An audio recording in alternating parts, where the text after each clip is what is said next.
Hello student, class 12 chemistry का question paper है CBSE board exam 2025। तो 5612 कोड है जिनका सेट 2, या 561 कोड जिनका भी है सेट 1 2 3 हो सकता है, बट कोड 561 है, वो अपने आंसर्स चेक कर सकते हैं। इसका सोल्यूशन करेंगे अभी हम। तो कमेंट कीजिए कैसा गया एग्ज़ाम।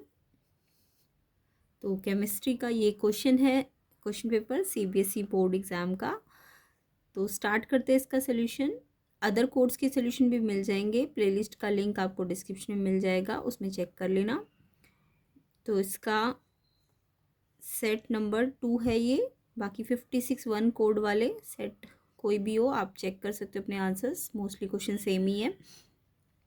तो ये इसका सेक्शन ए का अभी हम करेंगे। सेक्शन ए में देखो सेट 2 में स्टार्टिंग में एजर्शन रीजन्स आ गए हैं। तो फर्स्ट क्वेश्चन आपका एजर्शन रीजन वाला ही है। फर्स्ट है एजर्शन है, all naturally occurring alpha amino acid except glycine are optically active. जितने भी अल्फा अमीनो एसिड जो नेचुरली होते हैं वो ऑप्टिकली एक्टिव होते हैं, सिर्फ ग्लाइसिन नहीं होता। तो यस, बिल्कुल ठीक है, अल्फा अमीनो एसिड जो होते हैं वो ऑप्टिकली एक्टिव है, क्योंकि जो इनके पास कायरल कार्बन होते हैं, है ना। लेकिन जो ग्लाइसिन है उनके पास कायरल कार्बन नहीं होता है, एब्सेंट होता है, जिस रीज़न से ये ऑप्टिकली एक्टिव नहीं है, एक्सेप्शन है ये, ठीक है। बाकी सारे क्यों है ऑप्टिकली एक्टिव? क्योंकि इसके पास कायरल कार्बन होता है। तो अल्फा अमीनो एसिड जो होते हैं नेचुरल वाले, वो कायरल कार्बन होता है इनके पास, और जो ग्लाइसिन है उसके पास कायरल कार्बन नहीं होता, इसलिए ये एक्सेप्शन है। तो बिल्कुल ठीक है एजर्शन आपका कि ये आपका ऑप्टिकली एक्टिव है सारे जितने भी अल्फा अमीनो एसिड है, बस ग्लाइसिन को छोड़ के।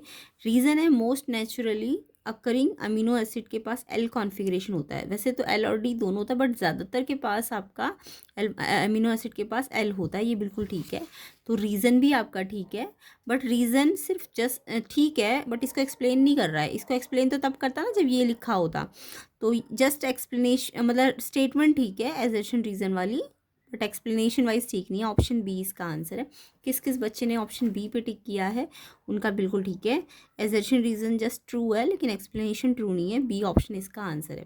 सेकेंड क्वेश्चन देखिए, एजर्शन है the boiling point of ethanol higher होता है मिथॉक्सी मीथेन से। यस, बिल्कुल ठीक है, ये आपको समझा भी रखा था कि जो आपके इथेनॉल होते हैं, इथेनॉल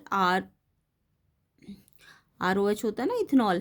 तो इथेनॉल जो होता है इसमें हाइड्रोजन इंटर हाइड्रोजन बॉन्ड होता है, इंटर हाइड्रोजन बॉन्ड होता है, जिसके कारण इसका बॉइलिंग पॉइंट ज़्यादा होता है। ठीक है, बॉइलिंग पॉइंट क्यों ज़्यादा है? क्योंकि इसके पास हाइड्रोजन बॉन्ड है, तो इसलिए ये करेक्ट है, एजर्शन बिल्कुल ठीक है। और जो हमारा ROR होता है मिथॉक्सी इथेन, तो इसमें क्या होता है, इसमें हाइड्रोजन बॉन्ड एब्सेंट होता है, हाइड्रोजन बॉन्ड एब्सेंट होता है, होता ही नहीं है इसके पास।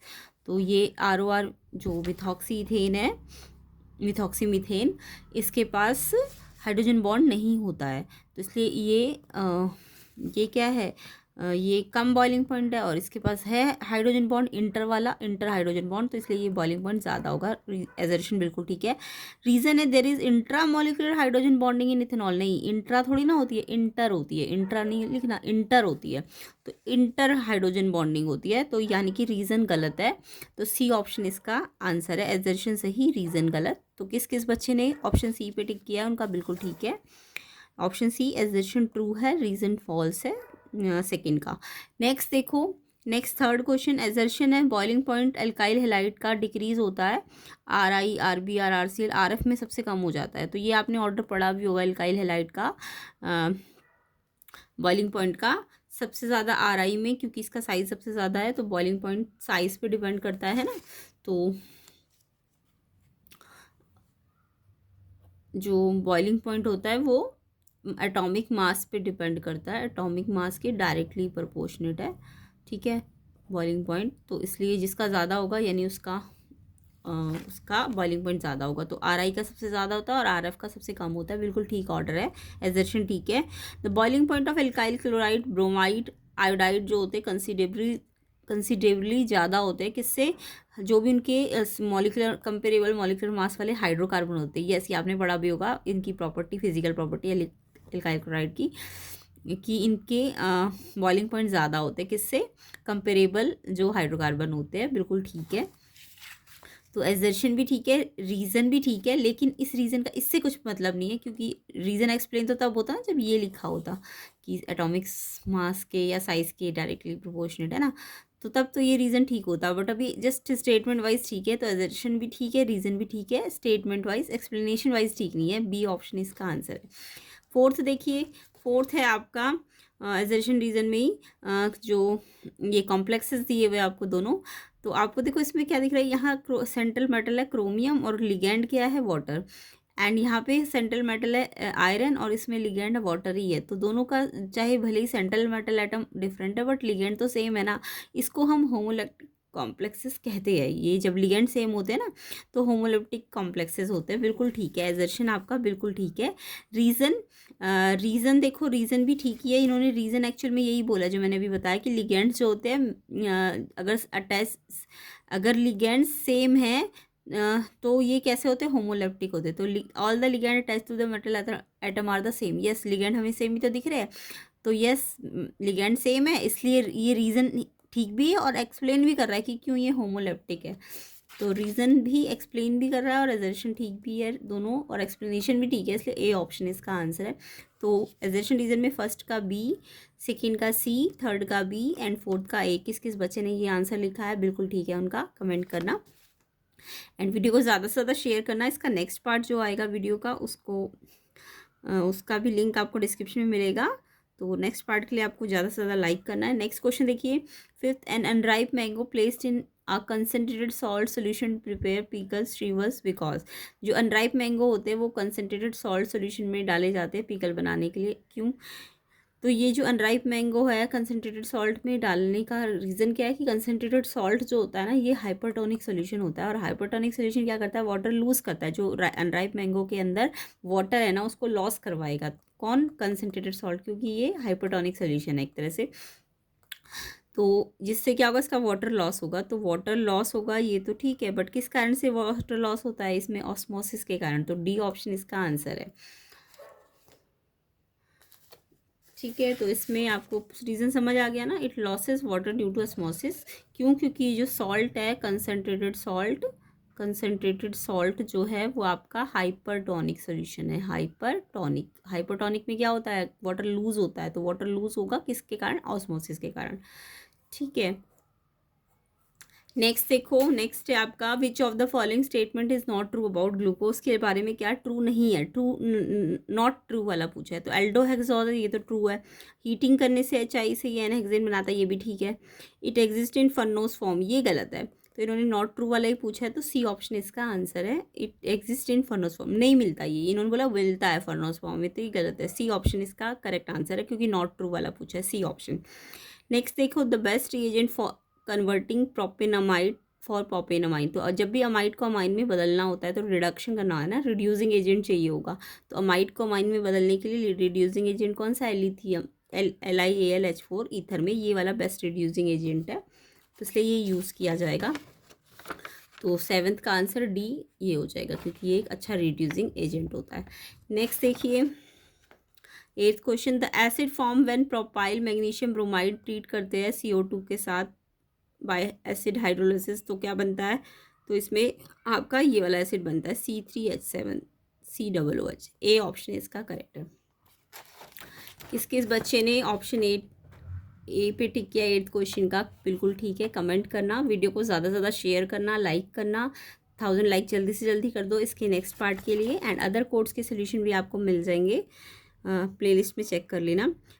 नाइन्थ क्वेश्चन देखो, which is the correct order of acid strength from the following. Acid strength का करेक्ट ऑर्डर लगाना था, तो ये तो सबको आता होगा कि अगर मैं वाटर और इथेनॉल की बात करूं, अगर वाटर और अल्कोहल या इथेनॉल की बात करें तो वाटर ज़्यादा एसिडिक है, अल्कोहल कम एसिडिक होता है। और अगर फिनॉल और अल्कोहल की बात करें तो फिनॉल ज़्यादा एसिडिक है, फिनॉक्साइड आयन बनता है ना इससे। तो ये ऑर्डर ये है, फिनॉल फिर वाटर फिर अल्कोहल। सबसे ज़्यादा एसिडिक फिनॉल होता है, फिर वाटर होता है और लास्ट में अल्कोहल होता है। ये आपका ऑप्शन ए में है, ये फिनॉल है, ये वाटर है, एंड ये अल्कोहल देखो सबसे कम होना चाहिए। तो ये आपका ए ऑर्डर सही है इसका, एसिडिक ऑर्डर। नेक्स्ट देखो,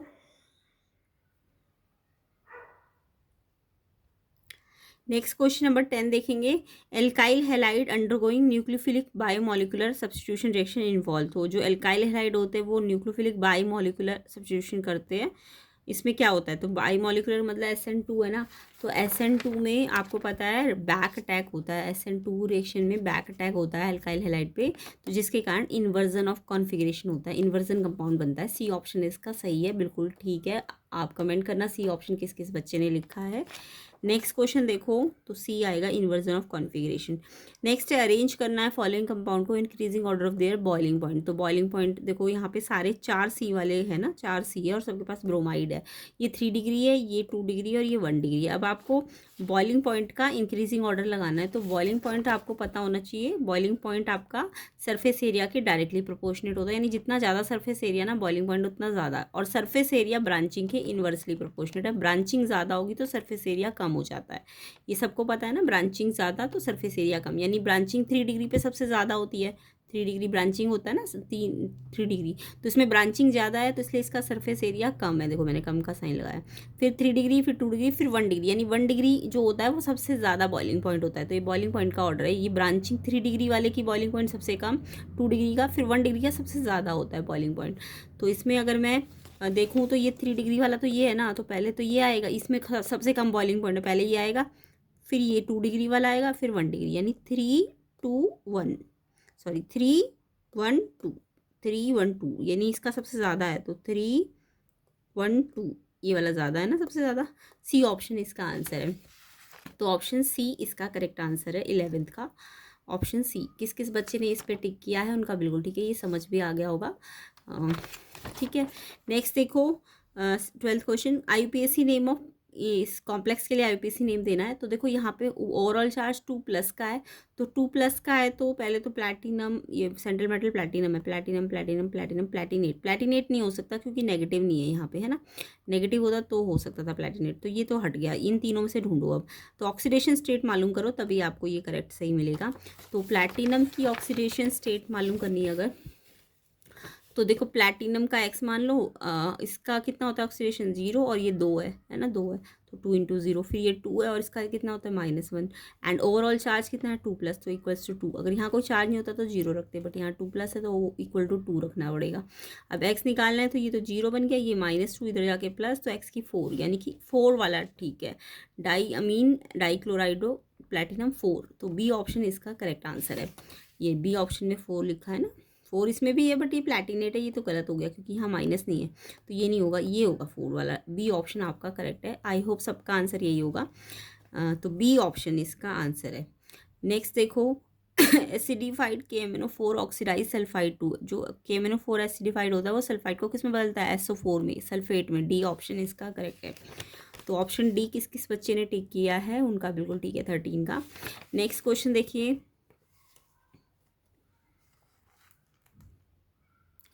नेक्स्ट क्वेश्चन है आपका 14, the magnetic moment is associated with it spin angular momentum और vital angular momentum, spin only magnetic moment value of CR3+ की। हाँ, तो 3+ है ना, CR आपको 24 दिया हुआ है, तो CR3+ का मतलब 24 में से 3 हटा दो, 21 बनना चाहिए, है ना, तो 21 के लिए 18 और ये D 3 बचेंगे। तो ये इसका क्रोमियम का 24 है, 3+ का 21 के हिसाब से ये बनेंगे, तो यहाँ पे 3 अनपेयर्ड इलेक्ट्रॉन बन रहे हैं, तो 3 अनपेयर्ड होंगे तो ये फॉर्मूला लग जाएगा ना, √N+2 मैग्नेटिक मूवमेंट का, तो N की जगह 3+2। अब ये आपको मैंने ट्रिक सिखा रखी थी, 3 अनपेयर्ड है ना तो 3 पॉइंट समथिंग आएगा। अब 3.8, अगर 2 होते ना अनपेयर्ड तो 2.8 समथिंग आता, ठीक है, अगर 3 है तो 3.8 आएगा। जितने अनपेयर्ड होंगे 0.8 या 0.7 आप लगा सकते हो पीछे, तो ये आप चाहे तो निकाल लेना, 3 × 5 √15 का 3.87 आएगा।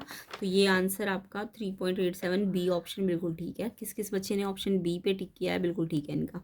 नेक्स्ट देखो, स्टैंडर्ड इलेक्ट्रोड पोटेंशियल SN4+ से SN2+ का प्लस में दिया है, प्लस में दिया है तो ये कैथोड वाला रिएक्शन बनना चाहिए, और ये वाला देखो CR3+ से CR, और ये नेगेटिव दिया है तो ये एनोड वाला रिएक्शन होना चाहिए। तो ये कैथोड में क्या होगा, कैथोड में आप सबको पता है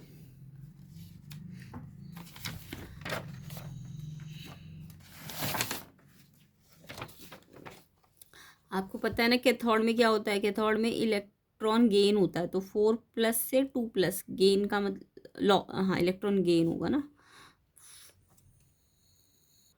हाँ तो कैथोड में इलेक्ट्रॉन गेन होता है, तो 2 इलेक्ट्रॉन SN4 गेन करके 2+ में आएगा। इलेक्ट्रॉन गेन में चार्ज कम हो जाता है, ये तो पता है ना सबको। कैथोड में इलेक्ट्रॉन गेन होता है, ये तो आपको पता ही होगा इलेक्ट्रॉन गेन। अच्छा कैथोड में क्यों हो रहा है ये रिएक्शन, क्योंकि पॉजिटिव आया है इसका, इन्होंने पॉजिटिव दिया है ना ये, तो ये कैथोड रिएक्शन है। तो कैथोड में इलेक्ट्रॉन गेन होगा, इलेक्ट्रॉन गेन का मतलब चार्ज का लॉस होगा, है ना, चार्ज लॉस होता है। तो 4 से 2 पे पहुंचेगा गेन करके 2 इलेक्ट्रॉन का। और एनोड क्योंकि वो नेगेटिव दिया हुआ ये वाला, तो ये एनोड रिएक्शन है। तो एनोड में क्या होता है, एनोड में इलेक्ट्रॉन लॉस होता है। इलेक्ट्रॉन लॉस का मतलब चार्ज बढ़ जाता है ना, चार्ज बढ़ जाता है, ये तो सबको पता होगा। तो एनोड रिएक्शन आपका क्रोमियम में Cr से Cr3+ चार्ज बढ़ गया ना, और इलेक्ट्रॉन लॉस हुआ 3 इलेक्ट्रॉन का। तो ये एनोड रिएक्शन है। अब आपको ई नॉट सेल पता है कि ई कैथोड में से ई एनोड को हटाना है। तो कैथोड वाला तो ये था ना, तो इसका कितना दिया होता 0.15 एंड माइनस, एंड एनोड वाला आपका ये था माइनस में था, तो ये माइनस माइनस क्या हो जाएगा प्लस। तो ये प्लस करोगे तो 0.89 वोल्ट इसका आंसर हो जाएगा। तो ये आंसर किस किस का आया है, 0.89 वोल्ट, उनका बिल्कुल ठीक है। ऑप्शन बी 15 का आंसर ऑप्शन बी है, जिन जिन बच्चे का आया है बिल्कुल ठीक है। नेक्स्ट देखो 16, in case of association abnormal molar mass of solute. तो जब एसोसिएशन होता है तो एबनॉर्मल मोलर मास का क्या होता है सोल्यूट का। तो देखो एसोसिएशन का मतलब मान लो कोई 2 थे, यानी डाइमर था, मतलब 2 अलग अलग थे, अब वो डाइमर बन गया, है ना, डाइमर बन गया, यानी एक ही बन गया। तो 2 से 1 बन गया, तो ये एबनॉर्मल मोलर मास जो होता है ना इंक्रीज हो जाता है। ए ऑप्शन इसका सही है, 16 का ए ऑप्शन इंक्रीज हो जाएगा एसोसिएशन में। ठीक है, तो इस तरीके से हमारा सेक्शन ए कंप्लीट होता है। 16 जो सेक्शन ए है उनमें से कितने सही है, सारे बच्चे कमेंट करके बताएंगे कितने आपके सही बन रहे हैं। नेक्स्ट पार्ट में हम इसका सेक्शन बी कवर करेंगे एंड सी, जिसके लिए आपको वीडियो को ज़्यादा से ज़्यादा शेयर करना है, लाइक करना है, एंड चैनल में नए हो तो सब्सक्राइब भी कर लेना। एंड अदर कोड्स वाले बच्चे प्लेलिस्ट को चेक कर लेना, लिंक डिस्क्रिप्शन में है, तो आपके कोड का सोल्यूशन भी मिल जाएगा। तो ये आपका पूरा पेपर है सेक्शन डी, नेक्स्ट ईयर वालों के लिए हेल्पफुल है, तो आपको इस अच्छी तरह से करना है इसको। एंड अदर कोड्स वाले भी देख सकते हैं। सेक्शन ई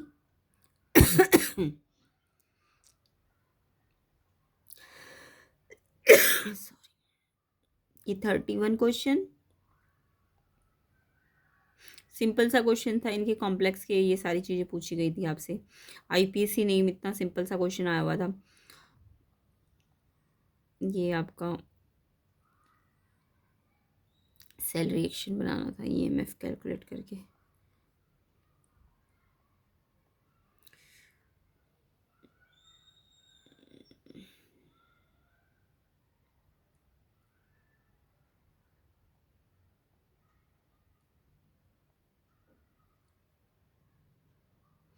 तो चैनल को सब्सक्राइब ज़रूर करना, वीडियो को शेयर करना ज़्यादा से ज़्यादा। इसका नेक्स्ट पार्ट आपको मिल जाएगा, लिंक डिस्क्रिप्शन में होगा, चेक कर लेना।